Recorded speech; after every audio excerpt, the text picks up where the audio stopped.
Hello friends, welcome to my YouTube channel. इस video में हम लोग बीए फोर्थ सेमेस्टर हिस्ट्री के ऑप्शनल टाइप क्वेश्चन यानी जिन्हें ऑब्जेक्टिव क्वेश्चन कहते हैं उन्हें पढ़ेंगे, क्योंकि कुछ यूनिवर्सिटी में बीए फोर्थ सेमेस्टर में ऑब्जेक्टिव क्वेश्चन परीक्षा में पूछे जाते हैं, जिसका उत्तर हम ओमआर सीट पे देते हैं। तो फर्स्ट यूनिट पढ़ेंगे इस वीडियो में, जो है lord Lytton and lord Ripon. तो शुरू करते हैं। लॉर्ड लेटन किस वायसराय ने प्रतिक्रियावादी नीति अपनाई? तो इसका उत्तर होगा लॉर्ड लेटेन है, जो जिस इसने प्रतिक्रियावादी नीति अपनाई थी। और किस वायसराय के काल में भारतीय नागरिक सेवा आईसीएस की परीक्षा में बैठने की अधिकतम आयु घटा दी गई थी? तो लेटन के शासनकाल में घटा दी गई थी भारतीय नागरिक सेवा आईसीएस की परीक्षा की बैठने की अधिकतम आयु। किस वायसराय ने 1878 ईस्वी में वर्नाकुलर प्रेस एक्ट पारित किया था? तो वर्नाकुलर प्रेस एक्ट 1878 का लॉर्ड लेटन ने किया था। फोर चार है इसका। लॉर्ड लेटन भारत का गवर्नर जनरल रहा। तो लेटन का शासनकाल भारत में 1876 से 1880 ईस्वी तक रहा। और वर्नाकुलर प्रेस एक्ट कब पारित हुआ था? तो वर्नाकुलर प्रेस एक्ट 14 मार्च 1878 ईस्वी को हुआ था।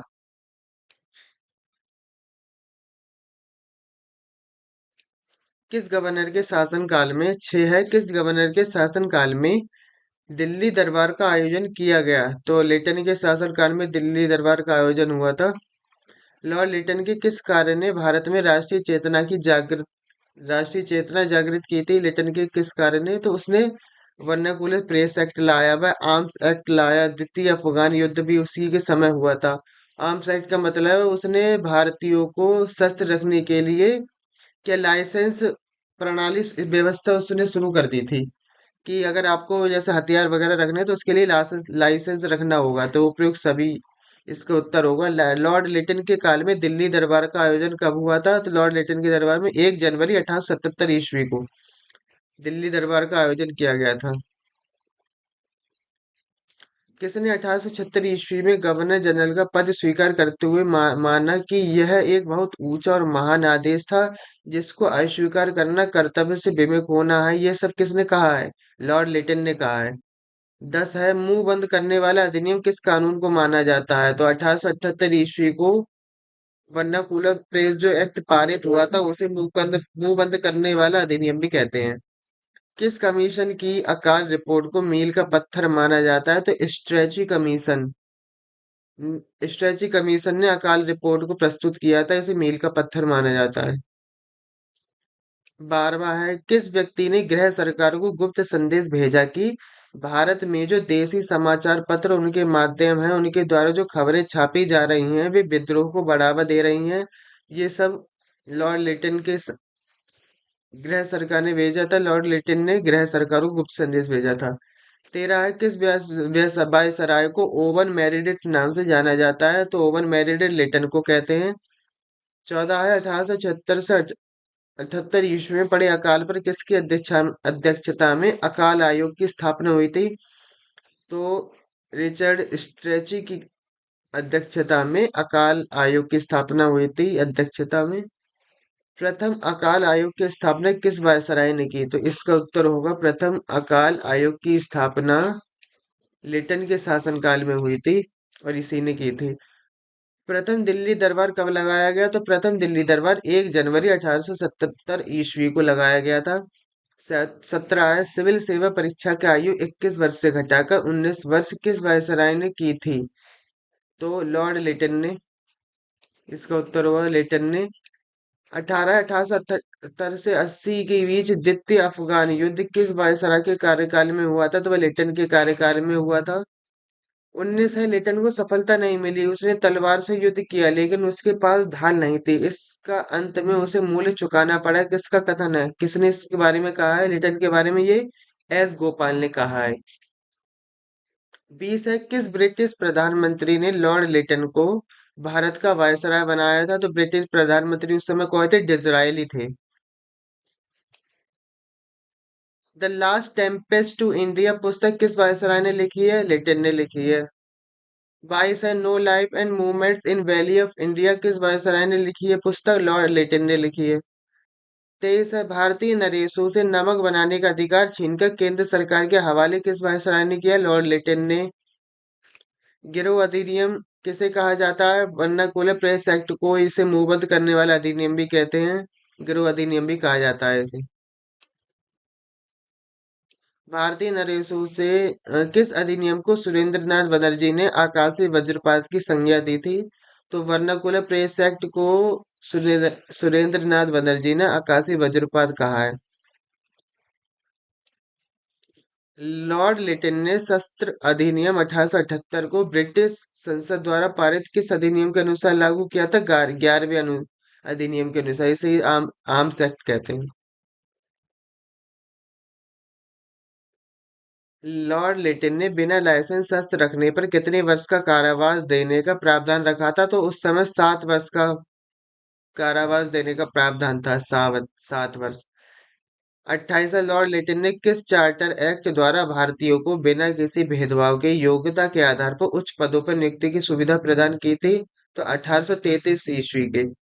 और 29 है, द्वितीय आंग्ल अफगान युद्ध किस वर्ष हुआ था? तो द्वितीय आंग्ल अफगान युद्ध 1878 से 80 के मध्य हुआ था। द्वितीय आंग्ल अफगान युद्ध किस संधि के द्वारा समाप्त हुआ था? इसे गंडमक की संधि के द्वारा समाप्त हुआ था द्वितीय आंग्ल अफगान युद्ध। एक 31 है, लॉर्ड लिटन ने आयात कर को पूर्णतः समाप्त कर कितनी वस्तु पर से कर समाप्त कर दिया था? तो 29 वस्तु, 29 वस्तुओं के ऊपर से कर समाप्त कर दिया था उस समय उसने। 32 अकाल नीति पर अर्थपूर्ण रूप से विचार करने एवं भलीभांति व्यक्त गंभीर विचारों का पूर्ण श्रेय लॉर्ड लिटन को ही प्राप्त है। अकाल प्रशासन की वर्तमान व्यवस्था की आधारशिला को उसी ने भली प्रकार और सच्चे हृदय से रखा था। यह कथन किसका है? बी ए स्मिथ ने कहा है ये सब। B A Smith.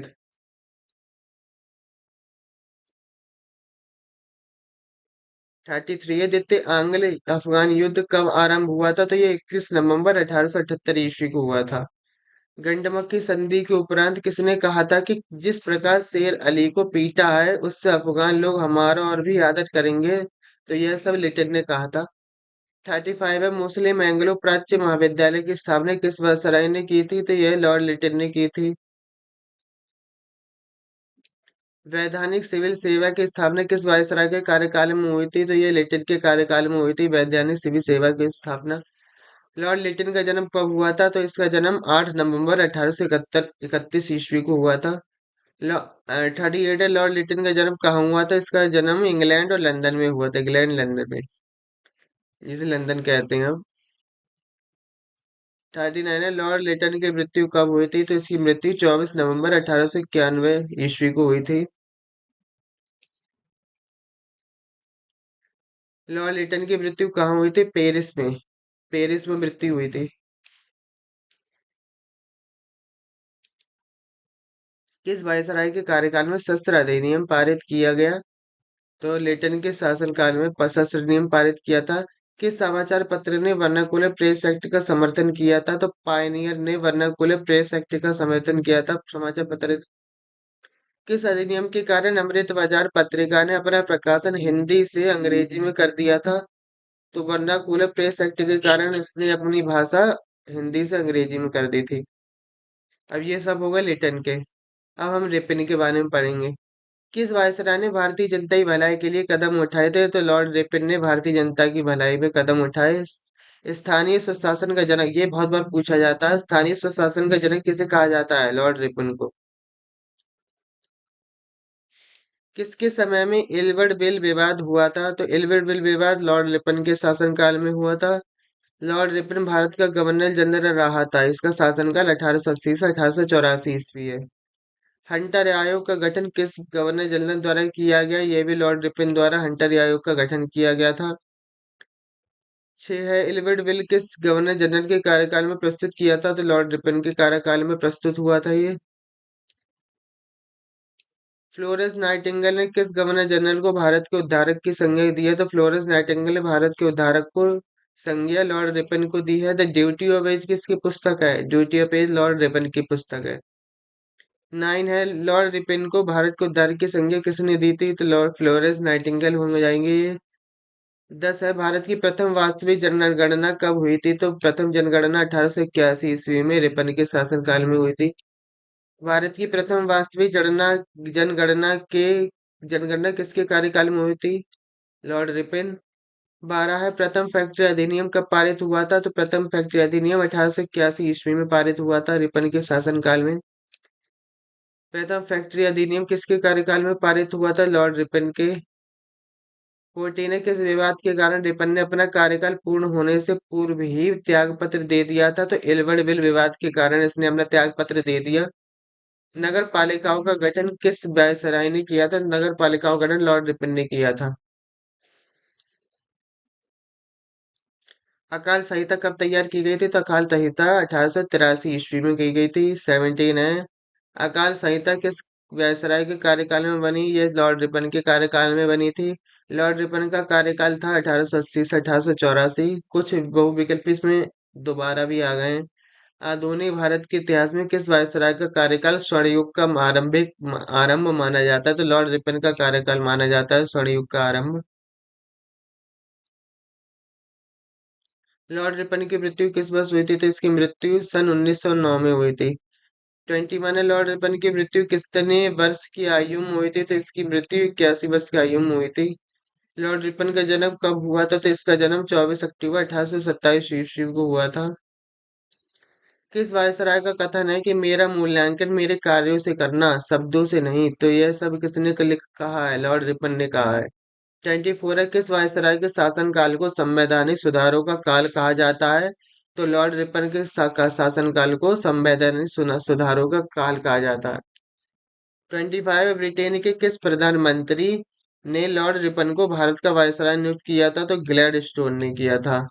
और लेटन को डिजरायल ने किया था और रिपन को ग्लैडस्टोन ने किया था। किसने कहा कि रिपन को इसलिए नहीं याद किया जाता है कि वह बहुत अच्छा सफल वायसराय अथवा व्यक्ति था, बल्कि इसलिए कि उसका ध्येय उच्च था, नीति शुद्ध थी और वह जाति भेदभाव से घृणा करता था। एस एन बनर्जी ने कहा है ये सब। 27 है हंटर कमीशन का गठन किस वर्ष किया गया था? तो हंटर कमीशन का गठन 1882 ईस्वी में हुआ था। 28 है हंटर कमीशन का गठन किस स्तर की शिक्षा के लिए किया गया था? तो यह प्राथमिक शिक्षा के लिए किया गया था। 29 है हंटर कमीशन का अध्यक्ष कौन था? तो इसका हम आंसर लगा देंगे हंटर शब्द से पहचान कर, sir William Hunter. Vernacular press act किस वर्ष समाप्त किया गया था? तो ये लेटन के कार्य में काल काल में लगाया गया था और रिपन के कार्य में हटाया गया था। इसे 1882 ईस्वी में हटाया गया था। वर्नाकुलर प्रेस एक्ट किस वायसराय ने समाप्त किया था? तो लॉर्ड रिपन ने समाप्त किया और लॉर्ड लेटन ने लगाया था।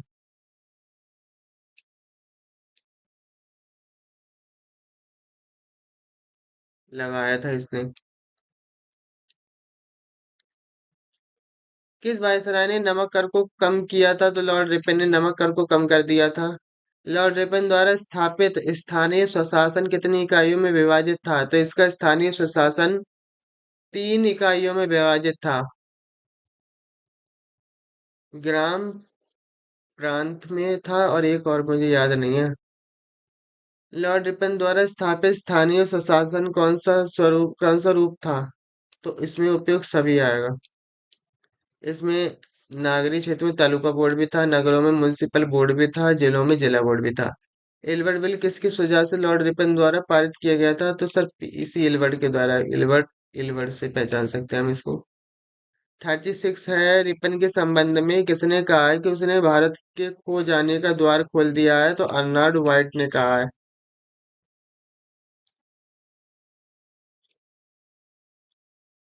प्रथम फैक्ट्री अधिनियम के तहत कितने वर्ष के आयु के बच्चों को कारखानों में काम करने की मनाही थी? उस समय 7 वर्ष के कम बच्चों को। 38 है किसका कथन है कि वर्तमान अकाल प्रशासन पूर्ण रूप से उस नींव पर आधारित है जो लिटन ने डाली थी? जे पी ई रॉबर्ट्स ने कहा है। 39 है लॉर्ड रिपन ने स्थानीय स्वशासन की स्थापना किस वर्ष की थी? तो इसने स्थानीय स्वशासन की स्थापना 1882 ईस्वी में की थी। लॉर्ड रिपन ने केंद्रीय वित्त व्यवस्था का विभाजन किस वर्ष किया था? यह 1882 ईस्वी में कहा था किया था।